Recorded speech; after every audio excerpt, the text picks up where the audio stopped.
And now, I'd like to introduce our keynote speaker for the evening, Mr. Scott Stoll. In the pit of despair, Scott asked himself a question. If I could do anything, what would I do? His answer resulted in a quest for happiness around the world on a bicycle. 31,495 miles, 4 years, 50 countries, 6 continents. His adventures are chronicled in falling uphill, a tale described as having moments from pure survival to pure enlightenment. Upon returning home and seeing the fruits of his journey inspire so many people, Scott hopes to create a life full of entertaining and inspiring tales about his adventures of self-discovery and the magic and the mysteries of life. He was recently honored to be named the Cultural Ambassador to Argentina by the U.S. State Department and received the Hosteling International Spirit of Adventure Award, among other distinctions. Scott is currently working with local schools as an artist in residence. Ladies and gentlemen, please welcome Scott Stoll.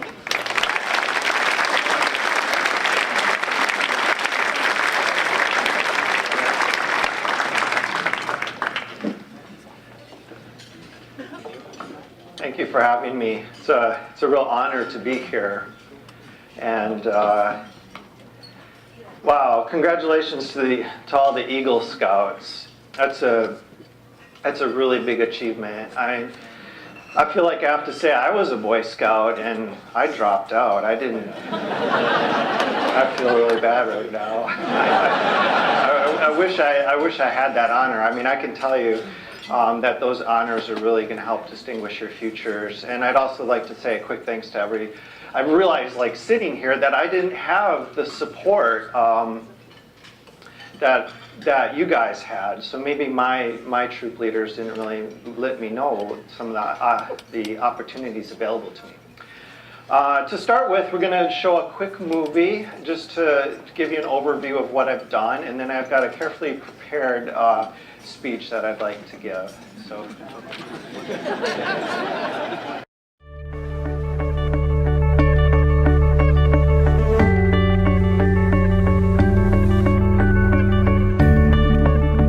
My claim to fame is I rode a bicycle around the world, over 26,000 miles, 50 countries, 6 continents.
This is 33% grade in Tadwin. I asked for this, I can't complain.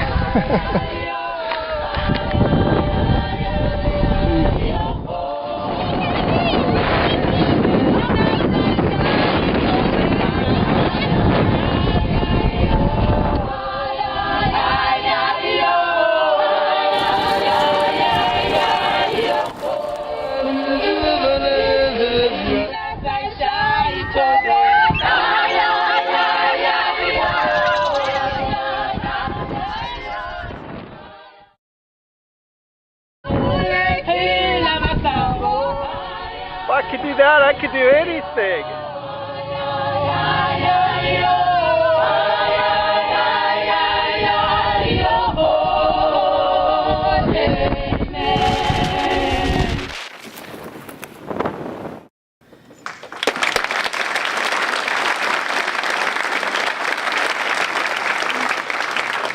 Glad you enjoyed that. It should give you a little flavor. That was like one day was less than a fraction of a second there.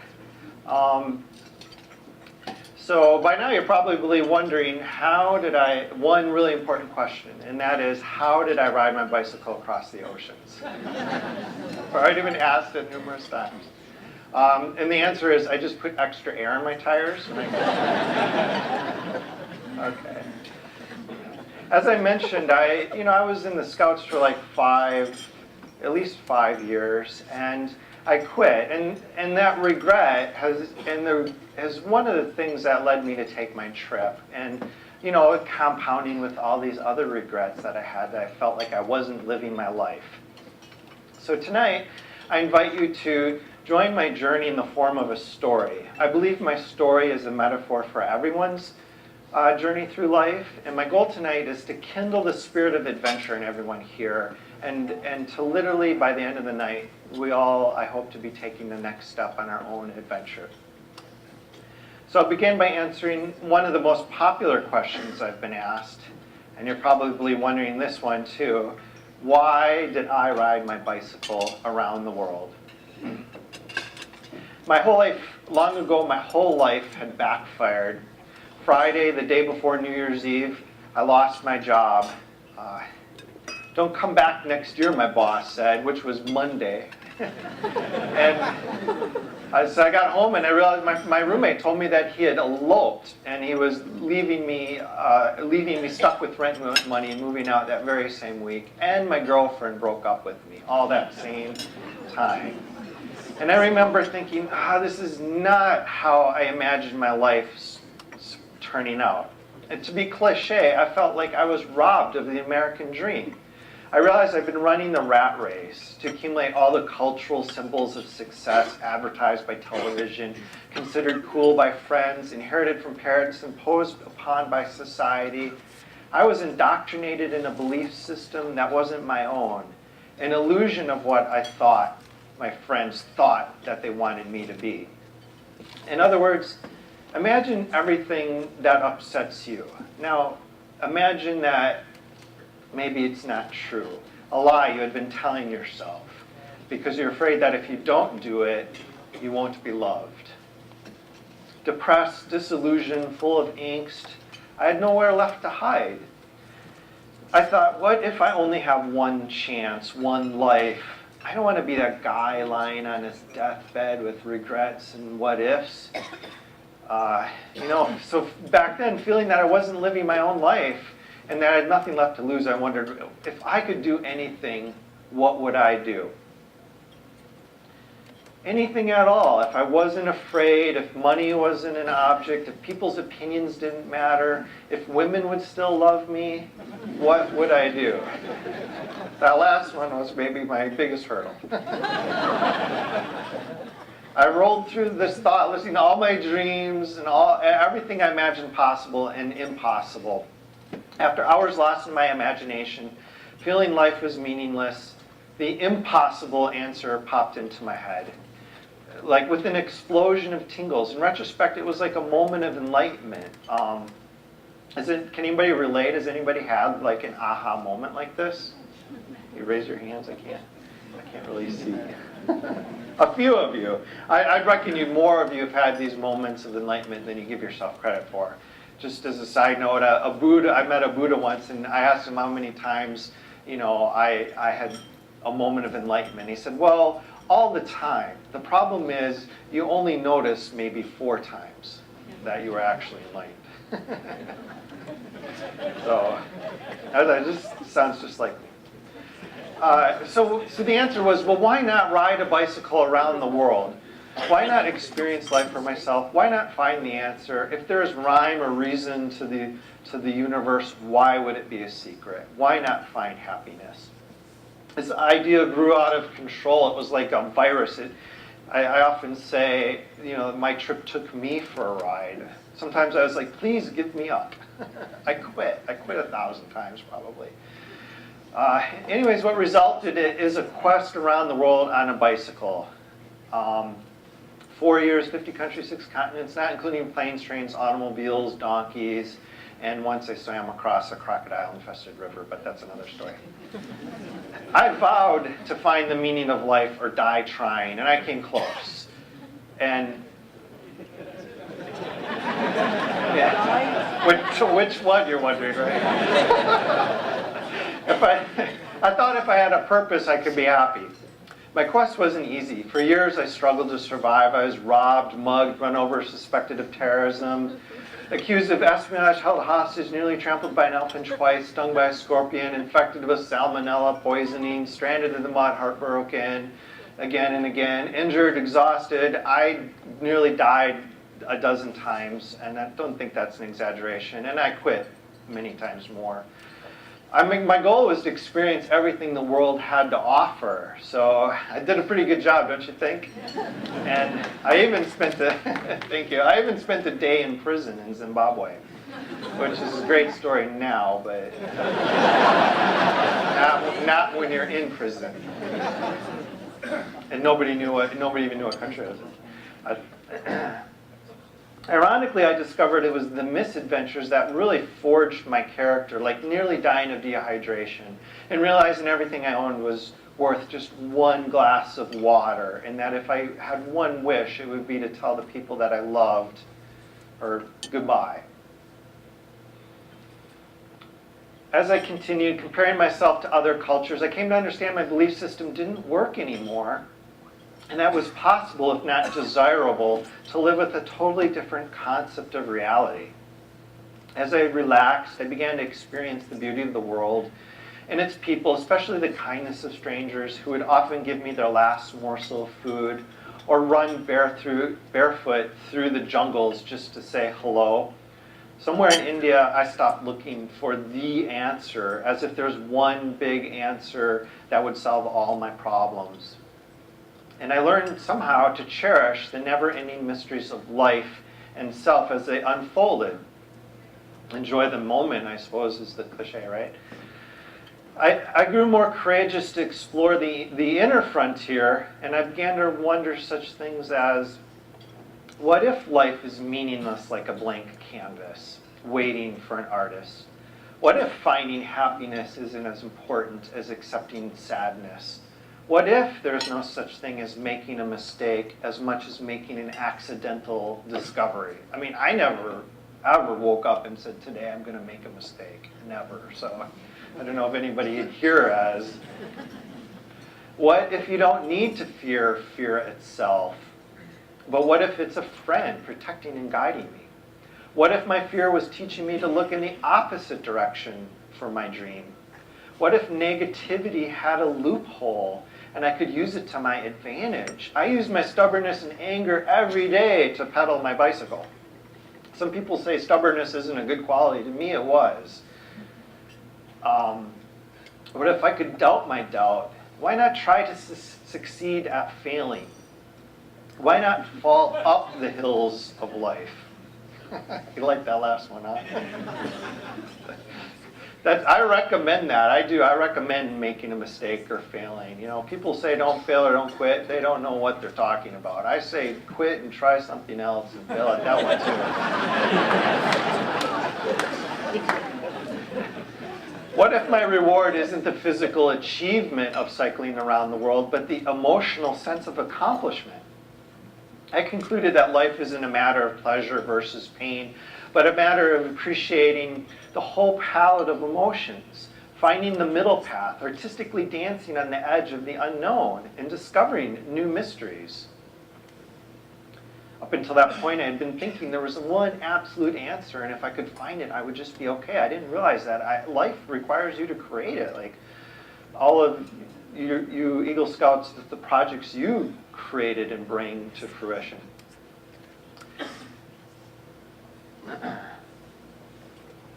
The greatest mystery I discovered was in Tanzania. Several Maasai warriors walked out of the jungle to greet me. The Maasai are one of the few tribes in Africa that still practice their indigenous tradition or culture. They wore the traditional blood red robes and carried spears for protecting their cattle from lions. And they wore heaps of rainbow jewelry. I'm sure you've seen pictures, and they have gigantic ears, piercings, and Mambo Jumbo, hello, I said. Habari Safari, how's your journey? They replied. I was near the border, and I knew the Maasai people were a nomadic tribe, so I asked, are you from Kenya? No, Maasai. Oh, are you from Tanzania? No, Maasai. I tried pointing again. Kenya? No, Maasai. Tanzania? Maasai. No, every way I asked, they just kept saying Maasai. Now I know that to them, their tribe was their citizenship, and they didn't really affiliate themselves with the country. Then, as usual, they began asking me all the same questions through a combination of Swahili, English, and pantomiming, like, where are you going? Do your legs hurt? Your butt hurt? Where do you sleep? How many flat tires do you get? Are you alone? Or why are you doing it? Are you crazy? Same questions. It was my biggest pet peeve of traveling. I thought I would learn about the people of the world, but instead, every day, hundreds of times, literally, it made me angry. They'd ask me the same questions, and it made me angry. Everywhere where I went, these people, they asked me the same damn questions.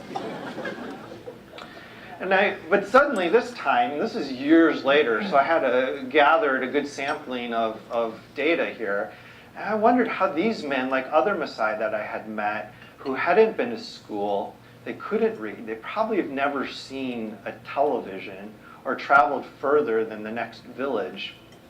In fact, they didn't even know what country they lived in. So I wondered, how could they be asking me the same questions everybody else asked in the world? For example, people almost always began with a survival question, like, where do you sleep? What do you eat? Have you ever been robbed? Aren't you afraid you'll be killed? The second set of questions people asked were more curious, as if they were puzzling out how to live their own dream. Why are you biking around the world? How do you bike around the world? Do you miss your family? And eventually the questions would become more profound, like, did you find love? Are you happy? What are you going to do next? What's the favorite thing that you've ever seen or done? What did you learn? It was a fascinating mystery to me. How could all of these people in the world, regardless of age, gender, culture, language, or any other factor, how could they all be asking me the same questions in the same order? And then serendipity smiled and could call it an aha moment, right? And I realized it was a key to human nature. The questions people asked me were evidence that people everywhere are fundamentally the same, and that we're all on a similar journey, traveling a path from physical survival and the emotional struggle to befriend our fears through a quest for the mysteries of life and kind of seeking a purpose, like I was, I think, in that stage at that time, and ultimately to live a fulfilling and joyful life. That was my biggest discovery. So now you might be wondering if I completed my quest, the quest that we all share. Did I find happiness in the meaning of life? I found many answers to life, like one answer for every doubt I had. I could say that you create the meaning of your life, or that you can't find happiness, that you have to create happiness. But maybe you probably heard that. It's too simple of an answer. And my trip still has a life of its own, and recently it surprised me. To illustrate the answer, I'd like to share a picture with you of all the photographs that I made: the Eiffel Tower, Mount Everest, the Grand Canyon, tender moments between people, and thousands more. This is my favorite photograph. I had the help of an elementary school in Wisconsin. There it is. It took days to plan, but I only had minutes to compose the photo before these kids lost patience. I shouted instructions from the rooftop: a little more to the left, move the seat up 8 feet. I was dealing in millimeters prior to that. Hey, you, stop goofing around. And I tried to shout down to them, like, just wait a few more minutes. If you can only see what I see, this will be incredible. As the composition neared balance and between, perfecting the picture and losing their attention, I snapped my picture. So back on the ground, I was excited by the kids, or the kids were excited. They were, Scott, what were we doing? I said, what? So I was like, you don't know? And I asked the teachers, I'm like, surely they knew. I'm like, do you know what you're doing? They're like, no. I'm like, the kids said it looked like a mob. And the teacher said, I just stood on the line like he told me to. And the principal said it looked like organized chaos. So I couldn't believe that years later, my bike trip still had this power to organize all these people to trust me and unknowingly form the shape of a bicycle. It was another aha moment. I realized that this picture was like my life. The children represented all the people I had met during my travels, my co-adventurers through life. They were the men who mugged me in Guatemala and the women who nursed me back to health. They were the truck drivers that ran me off the road, and they were the companions that would escort me to the village and to have a safe home for the night. They were the thieves lurking in the shadows, and they were the guardian angels hidden in the sun. They were the kids laughing that I carried literally these kids, laughing that I had carried the secret of happiness, meaning me, all the way around the world and didn't even know it.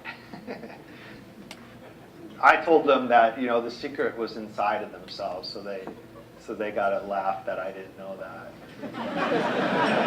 That I had to go around the world to find it. On the ground, life is a bewildering array of experiences. It all happens so fast, it is easy to get lost. I'm sorry, I should have said that. The picture represented all of my emotions, good and bad, like painting this wondrous picture. So on the ground, life is a bewildering array of experiences. It all happens so fast, it's easy to get lost or lose motivation. But all you need is one emotion. Call it hope. To shout down from the rooftop. Have faith. Your life is amazing. Just wait until you see what it looks like. And without a magical emotion, your dream can crystallize into pattern. But it isn't just your dream, it's our dream. We're all spokes in each other's wheels, and there are wheels within wheels and lives within lives. So to the Eagle Scouts, I want to say, and to everybody really, but you especially, you've already accomplished more than I ever did at that age, way more. And I've met some of you, and you have a lot more confidence than I ever did. And I want you to know that if I can ride my bicycle around the world, you could too. And not only could you do that, you could do even more. So that's kind of my message to the Eagle Scouts. And and everybody in general, if you've been inspired or felt hopeful tonight, then I'm honored to have begun a new adventure together with you here and be a spoke in the wheel of your life. And may the winds be with you wherever you go. Thank you very much.